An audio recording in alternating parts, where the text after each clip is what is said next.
کہ ادھر وہ ہماری جو سہیلی تھی جو اسکول ٹیچر تھی اس نے ہر روز پٹی پڑھانی، ہم بیٹھنا، ہم کہنے لگی تمہارے خامد کی مالی حالت اچھی کوئی نہیں ہے، تم ایسا کرو اس سے طلاق لے لو۔ میں نے کہا تم کنگلے ہو، تمہارے پاس پیسہ کوئی نہیں ہے، تمہارے مالی حالت اچھے نہیں ہیں، تو مجھ کو بس طلاق دے۔ اس نے کئی قسم کے رشتے بتائے، اس نے کہا کہ ایسا رشتہ بھی میں تمہارے لیے کروا سکتی ہوں جو تمہارے جیسا بالکل جوان ہو، تمہاری ہم عمر ہو، لیکن پیسے زیادہ لگیں گے۔ اس نے کہا مجھے 1,00,000 درہم چاہیے، اور اگر تم نے 48 یا 72 گھنٹوں کے اندر اندر نہ دیے تو میں تمہارے بھائیوں کو ہر چیز دکھا دوں گا۔ السلام علیکم ورحمۃ اللہ وبرکاتہ۔ بسم اللہ والصلاۃ والسلام علی رسول اللہ۔ معزز ناظرین اکرام، آج پھر میں آپ کے لیے ایک عائلی قصہ، ایک فیملی قصہ لے کے آیا ہوں، اور میں یہ چاہوں گا کہ ہماری بیٹیاں، ہمارے گھر والے اس کو توجہ کے ساتھ سنیں۔ اس واقعے کی راویہ ایک خاتون ہے جو کہ اسکول ٹیچر تھی۔ وہ کہتی ہیں کہ میں سرکاری اسکول ٹیچر تھی، اور عزیزو یہ واقعہ سعودی عرب کا نہیں ہے، کسی خلیجی ملک کا ہے۔ بہرحال وہ کہتی ہیں کہ الحمدللہ میری شادی ہو چکی تھی، میرا خامد بھلا مانس تھا، اچھا تھا، ہماری آپس میں انڈرسٹینڈنگ تھی۔ اللہ تعالیٰ نے مہربانی فرمائی، شادی کے فوراً بعد ہی بہت جلدی اللہ تعالیٰ نے کرم کیا، اور میرے ہاں اللہ تعالیٰ نے بیٹی دی۔ ہم الحمدللہ ہم اپنی بیٹیوں کی خوشیوں میں دونوں میاں بیوی شریک، ہمارے حالات بڑے خوبصورت، گھر یعنی آپ کہہ سکیں جنت کا نمونہ تھا۔ اور پھر ایک دن کسی کی نظر لگ گئی۔ ہوا یوں کہ میرا خامد میرے پاس بیٹھا ہوا، اس نے آ کے کہنے لگا کہ ایسا ہے کہ میرے کچھ کاروباری حالات ٹھیک نہیں ہیں، اور مجھے کچھ خسارہ ہو رہا ہے، تو مالی حالات لگتا ہے کہ کچھ عرصہ میرے خراب رہیں گے، میں کوشش کر رہا ہوں ان کے اوپر قابو پاؤں۔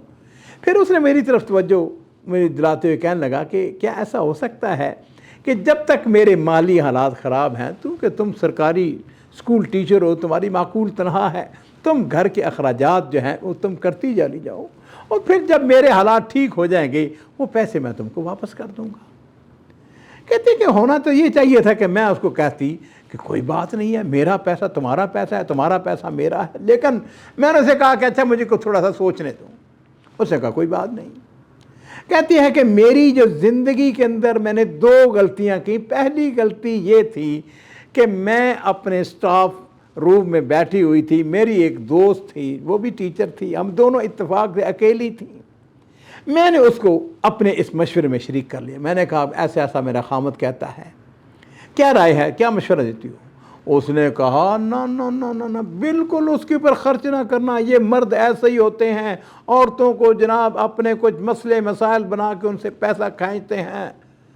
لو جی ناظرین کرام، کہتی ہے کہ میں نے اس اپنی بیوقوف جو دوست تھی میری، وہ بھی اتنی پکی عمر کی نہیں تھی، میں بھی تقریباً 28 سال کی تھی ابھی۔ بہرحال میں نے اپنے خامد کو انکار کر دیا، میں نے کہا میں کچھ نہیں دوں گا۔ خیر جی، کہتی ہے کہ ادھر وہ ہماری جو سہیلی تھی جو اسکول ٹیچر تھی اس نے ہر روز پٹی پڑھانی، ہم بیٹھنا، ہم نے آپس میں اپنے خامد کی باتیں کرنی، اور وہ مجھ کو ایسا ایسا اس طرف لے گئی، کہنے لگی تمہارے خامد کی مالی حالت اچھی کوئی نہیں ہے، تم ایسا کرو اس سے طلاق لے لو۔ کہتے میرا اچھا خاصا گھرانہ تھا، لیکن میں اس کی چکنی چیڑی باتوں کے اندر آ گئی۔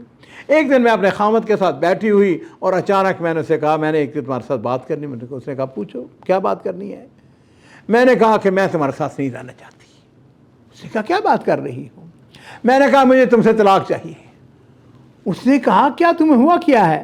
میں نے کہا تم کنگلے ہو، تمہارے پاس پیسہ کوئی نہیں ہے، تمہارے مالی حالت اچھے نہیں ہیں، میں فلاں خاندان کی ہوں، میری ماں بڑی امیر ہے، باپ میرا فوت ہو چکا تھا، بھائی تھے میرے 3، وہ ماشاءاللہ۔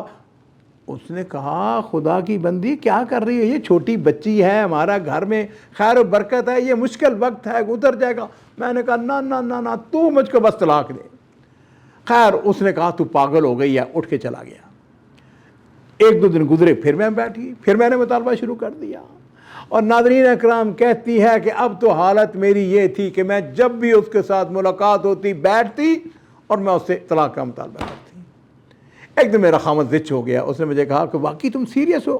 میں نے کہا بالکل سیریس ہوں۔ اس نے کہا میں بالکل نہیں چاہتا میں تم کو طلاق دینا، ہماری زندگی بڑی خوبصورت ہے، یہ مشکل وقت ہے، چند مہینوں کی بات ہے، دور ہو جائے۔ میں نے کہا نہیں بس مجھے تم سے نفرت ہے وغیرہ وغیرہ۔ اور ناظرین کرام پھر میری بدقسمتی کا آغاز ہوا، اس نے مجھ کو طلاق دے دی۔ اس نے مجھے کہا کہ ایسا کرو گھر میں سے جو چیز لے جانا چاہتی ہو لے جاؤ، میں تمہارے لیے تمہارے مستقبل کی کامیابی کے لیے دعا کرتا ہوں۔ میں نے کہا کہ میں اپنے کپڑے، اپنی بیٹی کے کپڑے، اس کی ضروری چیزیں اور بیٹی کو لے کے جاؤں گے، کچھ نہیں مجھے چاہیے۔ لو جی، اس بچی کو لے کر میں اپنی ماں کے گھر آ گئی۔ باپ میرا پہلے فوت ہو چکا تھا، بھائی جو تھے وہ علیحدہ علیحدہ اپنے گھروں کے اندر تھے۔ ماں کو میں نے جا کے کہا کہ میرے خامد نے مجھ کو طلاق دے دی ہے۔ ماں ہوتی ہے، اس نے مجھ کو گلے لگایا، اس نے کہا کوئی بات نہیں، ہم نے اپنی نکرانی رکھ لی۔ اب حالت یہ تھی کہ میرے بھائی جو تھے وہ وقتاً فوقتاً آتے تھے اپنی اماں سے ملنے کے لیے، اور مجھے آ کے کہتے بہن تو فارغ بیٹھی ہوئی ہے، ہمارے لیے کھانا تیار کرو، ہمارے لیے چائے تیار کرو، ہمارے لیے یہ لے کے آؤ، ہماری خدمت کرو۔ کبھی کبھار اپنے دوستوں کو لے کے آ جاتے، اور میری حالت یہ ہوتی تھی کہ میں نے اگلے دن سکول جانا ہوتا تھا، اور میں رات گئے تک اپنے بھائیوں کی خدمت کرتی۔ اور ایک دن پھر ایسا ہوا، میرے بھائیوں نے کہا بہن یہ گھر جو ہے پرانا ہو چکا ہے، والد کا گھر تھا، ہاں جی، انہوں نے کہا کہ ہم اس کو بیچنا چاہتے ہیں، اور پھر انہوں نے گھر بیچ دیا۔ اب میں مجبور ہو گئی، میں نے ایک فلیٹ کرائے پہ لے لیا، اپنی والدہ کو ساتھ لے لیا، وہاں پہ چلی گئی۔ اور ناظرین کرام کہتی ہے کہ ایک دن میں نے غور و فکر شروع کیا۔ ادھر میرا خامد جو ایکس خامد تھا وہ اتنا شریف النفس تھا کہ وہ میری بیٹی کا خرچہ بغیر میرے کچھ مطالبے کے ہر مہینے وہ ہمارے اکاؤنٹ میں جمع کروا دیتا تھا۔ کبھی کبھار وہ آتا، بیٹی کو ساتھ لے کے جاتا، اس کے ساتھ سیر کرواتا، اس کے ساتھ کھیلتا۔ اور اس دوران میں مجھ کو معلوم ہوا کہ میری طلاق کے ٹھیک 4 یا 5 مہینے کے بعد اس نے شادی کر لی۔ الحمدللہ اللہ تعالیٰ نے پہلے اس کو ایک بیٹا دیا، پھر اس کے بعد دوسرا بیٹا دیا، اور اس دوران میں مجھے طلاق ہوئے 6 سال گزر گئے۔ میری حالت یہ تھی کہ میرا گھر تباہ ہو گیا، برباد ہو گیا، میرا خامد مجھ سے چھوٹ گیا، میرے بھائی مجھ سے نالاں، میری ماں جو ہے وہ بوڑھی ہوتی چلی جا رہی تھی، میری جوانی ختم ہوتی جا رہی تھی۔ اس دوران میں کچھ رشتے آئے، کچھ لوگوں نے کہا ہم تم سے خفیہ شادی کرنا چاہتے ہیں، کچھ لوگوں نے کہا کہ بس ہمیں تمہارے یعنی وقتی، اللہ مجھے معاف کر دے، بوڑھے آئے، رنڈوے آئے، طلاق یافتہ آئے، اور پھر کچھ لوگ ایسے بھی تھے جن کے بارے میں مجھے کو پتہ چلا کہ یہ چند مہینے، ہاں جی، 1-2 سال رکھتے ہیں، اس کے بعد طلاق دے دیتے ہیں۔ کہتی ہے کہ میں اپنی زندگی سے مایوس ہوتی چلی گئی، اور میں اس وقت کو پچھتاتی کہ جب میں نے ایک بیوقوف احمق اپنی دوست کی بات کو مانا تھا، اور میں نے خود اپنے پاؤں پہ کلہاڑی مار کے اپنے گھر کو تباہ کر لیا۔ کہتی ہے کسی نے مجھ کو مشورہ دیا، انہوں نے کہا کہ یہ جو رشتے کرانے والی عورتیں ہوتی ہیں نا، ان کا سہارا لو۔ کہتی ہے کہ میں نے ٹیلی فون کیے، پتہ چل گیا فلاں ہے، بہرحال وہ ایک مل گئی جو رشتے کرانے والی تھی۔ میں نے اس کو بتایا کہ میں اپنی شادی کروانا چاہتی ہوں، مجھے کوئی اچھا معقول رشتہ۔ اس نے کہا کس قسم کا تمہیں رشتہ چاہیے؟ اس نے کئی قسم کے رشتے بتائے۔ اس نے کہا کہ ایسا رشتہ بھی میں تمہارے لیے کروا سکتی ہوں جو تمہارے جیسا بالکل جوان ہو، تمہاری ہم عمر ہو، لیکن پیسے زیادہ لگیں گے۔ اس نے کہا کہ اگر بوڑھا لیتی ہو تو اس کے 2-3 ہزار فیس ہوگی، اگر ذرا جوان لیتی ہو اس کی 5,000 ہوگی، اور اگر اپنی ہم عمر لیتی ہو 10,000 وہاں کی کرنسی درہم ہو جو بھی تھی، بہرحال اس نے کہا 10,000 اس کی ہوگی۔ تو کہتی ہے میرے دل میں خیال ہے، میں نے کہا ٹھیک ہے، مجھے جوان چاہیے آدمی۔ میں نے کہا جوان مجھے مل سکتا؟ اس نے کہا کون سی بات ہے۔ لو جی ناظرین کرام، اس نے 10,000 پہ سودا ہو گیا، میں نے اس کو 10,000 دے دیے، اور پھر چند دن ہوئے ایک شخص کا ٹیلی فون آ گیا۔ اس نے کہا فلاں جو خطابہ ہے، وہ جو فلاں رشتے کرانے والی، اس نے مجھے تمہارا نمبر دیا ہے۔ ناظرین کرام، میں اس کو مختصر کرتا ہوں۔ اب یہ ہے کہ یہ وہ ملک تھا جہاں پہ عورتیں جو ہیں وہ چہرے کا پردہ نہیں کرتی، اور ویسے بھی کافی شاپ پہ اب اس نے ٹیلی فون پہلے کرنا شروع کیا، پھر اس نے اصرار کیا ملاقات کرنی چاہیے۔ میں نے کہا نہیں، میں تو پردہ کرتی ہوں وغیرہ وغیرہ۔ خیر جی کرا کے اس نے کہا شرعی بات ہے، شرعی طور پر میں تم کو دیکھنے کا حق رکھتا ہوں۔ میں نے کہا میرے گھر آ جاؤ۔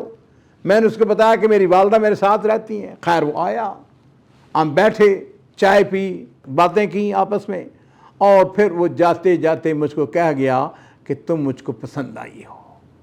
کہتی میں خوش ہو گئی کہ الحمدللہ۔ اگلا مرحلہ جو ہے وہ یہاں سے شروع ہوتا ہے۔ اب اس کا ٹیلی فون آنے شروع ہو گئے کہ مجھ کو کافی شاپ میں ملو۔ وہ چونکہ عام سی بات تھی، پردہ میں نہیں کرتی تھی، بہرحال میں نے کافی شاپ کے اندر ملاقات ہو گئی، ہم نے کافی پی، اور اس نے گپ شپ کے دوران مجھ کو بتایا کہ میں ایک بڑی کمپنی کے اندر بہت اچھی پوزیشن پہ ہوں، میری بڑی اچھی تنخواہ ہے، میرے فلاں گھرانے والے ہیں۔ لیکن اس دوران میں یہ ہوا کہ نہ اس نے اپنی ماں سے میرے ساتھ ملاقات کرائی، نہ اپنی بہنوں کے ساتھ، نہ گھر والوں کے ساتھ، کچھ نہیں۔ بس وہ اکیلا ہی میرے ساتھ جو ہے وہ تعلقات ٹیلی فون کر رہا ہے، کبھی ملاقات کے لیے کہہ رہا ہے، کبھی کھانے کے لیے اس نے اصرار کرنا شروع کر دیا۔ اور ناظرین کرام کہتی ہے کہ ایک دن پھر اس نے مجھ سے مطالبہ کیا، اس نے کہا کہ مجھے کچھ ایمرجنسی ہو گئی ہے، مجھ کو 2000 درہم چاہیے۔ کہتی میں نے کہا معمولی بات ہے۔ میں نے اس کو 2000 درہم اس کے اکاؤنٹ میں ٹرانسفر کر دیے۔ چند دن گزرے، اس نے 5000 کا مطالبہ کیا۔ اور ناظرین کرام پھر صورتحال یہ تھی کہ ہم ملاقات کرتے، جب ملاقات کرتے ایک دوسرے کی تصویریں، وہ میری فوٹو لیتا، میں اس کی فوٹو لیتی، ہاں جی، وہ ایکسچینج کرتے۔ حالت یہ ہوئی کہ اس کے پاس میری بہت ساری تصاویر چلی گئی۔ ہم نے حد کو نہیں توڑی، صرف ہم ریسٹورنٹ کے اندر جاتے، لیکن ہمارا گھرانہ بڑا معزز گھرانہ تھا، اور میرے بھائی بڑے غیور تھے۔ میں نے اس کو ساری باتیں، اپنے خاندانی بیک گراؤنڈ اس کو بتا دیا تھا۔ اور ناظرین اکرام ایک دن اس نے مجھ کو کہا کہ مجھے 10,000 درہم چاہیے، فوری طور پر، امیڈیٹلی چاہیے۔ میں نے کہا میرے پاس تو نہیں ہے۔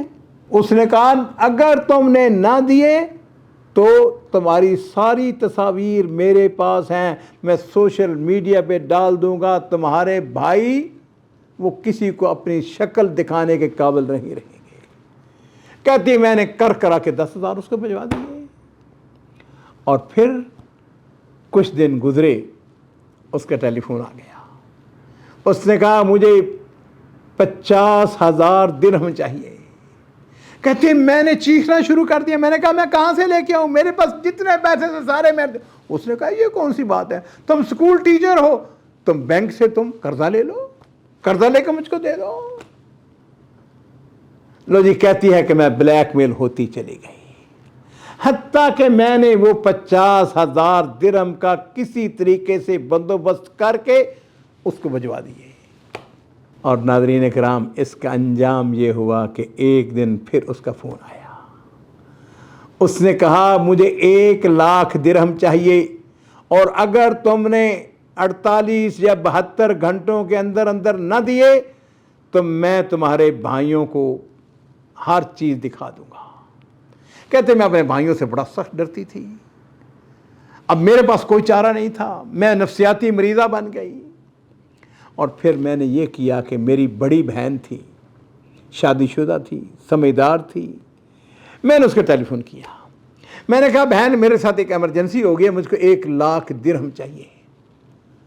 اب بہن جو ہے وہ مجھ کو دیکھ چکی تھی کہ پریشان رہتی ہے، اس کی وہ شکل صورت نہیں رہی، وہ میرے پاس آ گئی یا میں اس کے پاس چلی گئی۔ بہرحال ملاقات ہوئی تو بہن نے مجھ کو دیکھتے، اس نے کہا بہن نے مجھ سے پوچھا کتنے پیسے چاہیے۔ میں نے کہا 1,00,000 درہم چاہیے۔ اس نے کہا یہ کون سی بات ہے، معمولی بات ہے تمہارے لیے، تو میری بہن ہے، تیرے لیے 1,00,000 کیا 1,000,000 بھی کوئی چیز نہیں ہے۔ اس نے مجھ کو گلے لگا لیا۔ اس نے کہا صرف مجھ کو یہ بتاؤ کہ یہ 1,00,000 درہم تم نے کوئی گاڑی خریدی ہے؟ میں نے کہا نہیں۔ اس نے کہا زمین خریدی ہے؟ میں نے کہا نہیں۔ اس نے کہا کوئی جائیداد کو کاروبار؟ میں نے کہا نہیں۔ اس نے کہا کس کو؟ میں نے کہا نہیں بس وہ ادھر ادھر۔ اس نے کہا دیکھ بات سن، تو میری چھوٹی بہن ہے، میں تیری بڑی بہن ہوں،